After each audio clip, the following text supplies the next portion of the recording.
what you've done and what you have done to you. You are the promise of the journey that God knew you were going to be on. You know how we end up condemning each other? I'll tell you where condemnation comes from. Condemnation comes from offense. When you are easily offended, you will interpret everything as condemnation. So what happens is somebody passes judgment on us. Maybe it was a parent that told you you were going to be no good.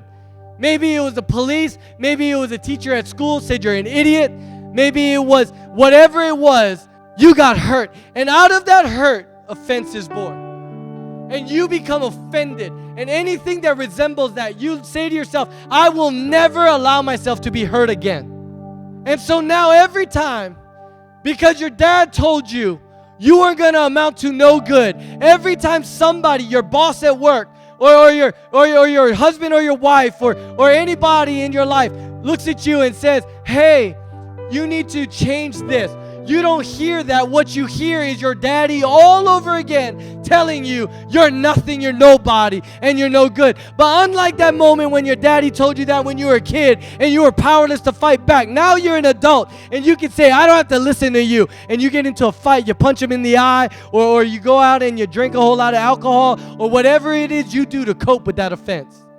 But this is why I'm talking about this morning. Some of you right now are trying to walk out your life, and you're trying to make a better life for yourself. You're trying to learn new habits, new principles, but you're not willing to let anyone teach you what you don't know.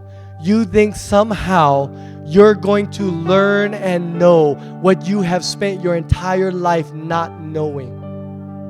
And yes, you have the Spirit of God living inside of you to teach you what you don't know. But God also made us to need other people. In fact, when God created Adam, He looked at Adam, and the only thing that He said in creation wasn't good was that Adam was alone. He said, it's not good that man's alone. Now, the thing is, we look at it and we go, oh yeah, he was alone. But really, he wasn't alone. He walked with God every day. And God still looked at him and said, you and me alone is still not good enough for what I created you to be. You need other people.